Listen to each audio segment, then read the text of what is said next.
what we do is we offer a variety of programs, and we're really Canada's only online architectural education program.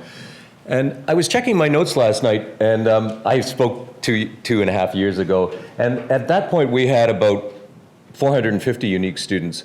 So since then, we've added 150 more. And of course, it's not a numbers game, but what we're trying to do is tap into a market of students who really don't have any other way to study architecture. And that's kind of important. And I would say, though, this growth has surprised me because in many ways, my career has been this journey in which I proceed from failure to failure to failure without any loss of enthusiasm. And if I understand correctly, that's the definition of success. So in many ways, I have succeeded beyond my wildest dreams.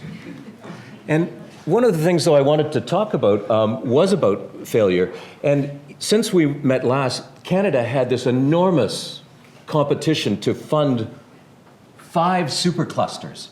And they were going to give each supercluster $250 million.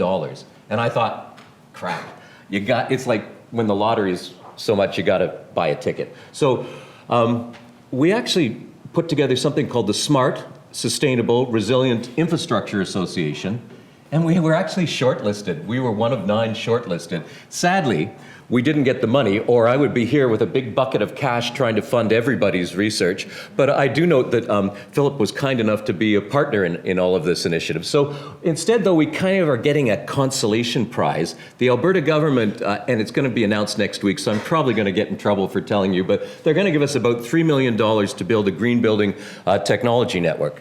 And here, it's a really important concept to think about all the failures of the past, because when we start to examine buildings, we're trying to establish a portfolio. So we're not just testing things in one building, but in many of them, because there's a lot of different conditions, and buildings are very complex, and we really don't understand how they perform. And similarly, we want to create packages of energy conservation measures and packages to meter and monitor, because by working together, and if there's one thing that I have learned, the only way, we all fail individually unless we work together. And similarly, in one of the jobs I had, I was the executive director of the Okanagan Science and Technology Council, and I watched all of these wonderful startups basically fail. And sadly, about 95% of new businesses and startups fail. Working together and providing companies with different kinds of capabilities actually helps them succeed. And of course, if you're going to fail, it's better to do it with somebody else's money. So we're trying to figure out how we can get an angel investment fund. The thing that I'm most interested in, though, is this future skills network, where we'll start to go out to the job sites and train people how to do these technologies, because if ever you've been on a job site, no matter how you specify something to be installed, it's going to be installed wrong. And so we've got schools and housing together. We've got various kinds of techniques, from earth tubes to sensors. But I really don't want to focus on that. I want to focus on some of these new things that we're integrating. We want to create a framework which measures building performance consistently. We want to fill it up with sensors, wireless and wired ones. We actually want to learn about energy modeling and how to improve energy modeling by real-world data. And we want to connect it to BIM. And then we want to connect all of these things together and wrap them in blockchain in order to protect the data. And this enables both wondrous and horrific possibilities, I would say. We all know blockchain, that's secure data. We all know what building information modeling is. It's kind of dull, but it's also very dangerous. And we know about the Internet of infrastructure as well, and it enables some of these things. Where it becomes interesting is in this in-between spaces. And where it becomes even more interesting is what it might mean for building information. If building information modeling becomes conscious, then we're in a totally different sphere of what we're doing. And if what we've seen with technologies is we subvert every telecommunications technology in order to do social things, to do affect signaling. And there's no reason that that won't happen with the IoT. And I use the word Facebook advisedly because it has both good and obviously bad connotations now. If we thought privacy issues are a concern now, when every building is slathered with sensors, I can only imagine what's actually going to happen. So in that respect, thinking about infrastructure, it's way better to be able to learn than it is to be smart. And it's way better I think that we need to be regenerative rather than just sustainable. And again, rather than just resilient, we need to be adaptive because we really don't know what's going to happen next.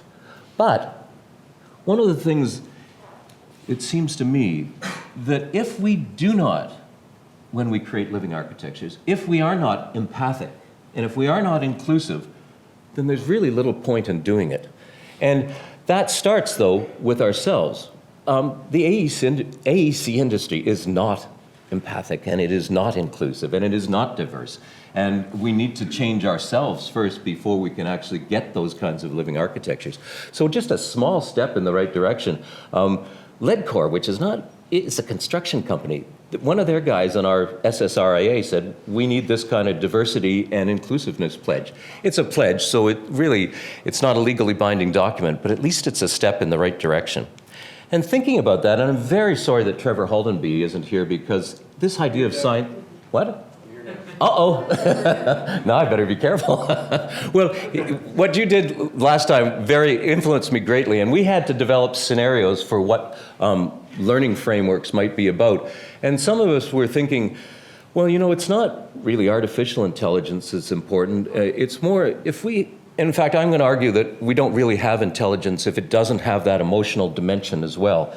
So we started to talk about effective intelligences, but then we started to consider, we just take for granted that it's going to be corporations and institutions which are going to own these AI things.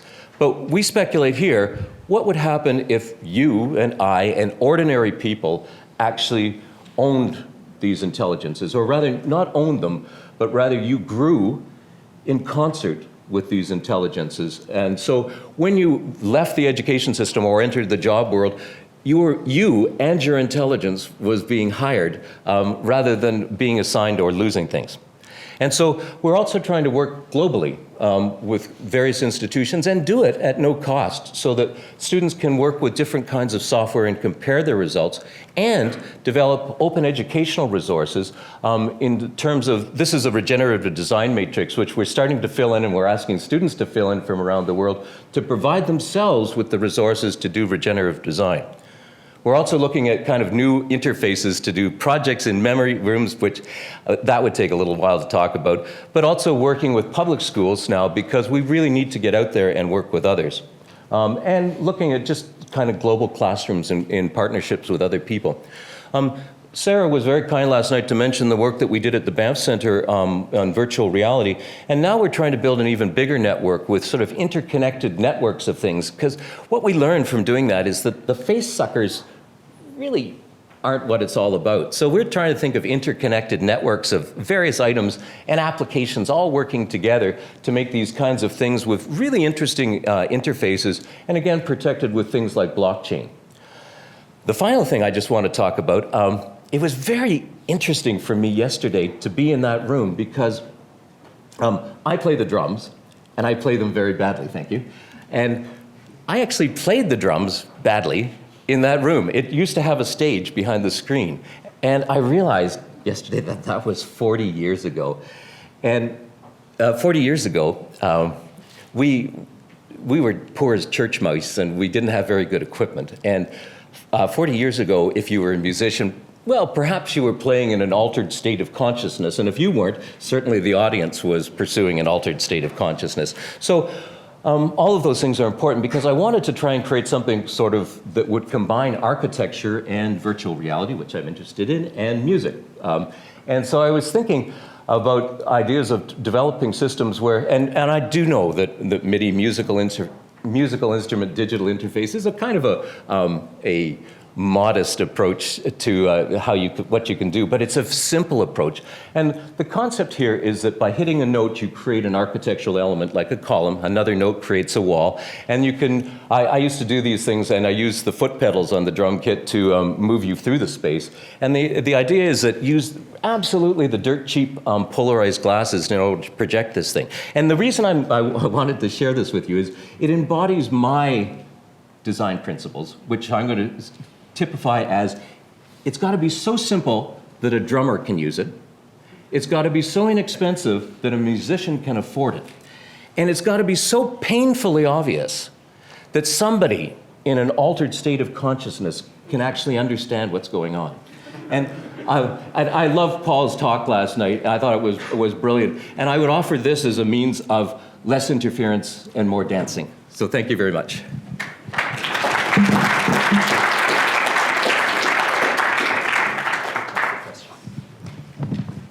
Sure. Stephanie? Can you go back to the Excel spreadsheet that you had for a second? Oh, okay. I have a question about it. Oh, there we are. This one. I was wondering, so right, this is coming from all of the different sites that you have. Well, Are you looking to create a regenerative design matrix that represents one unified vision of all of those sites?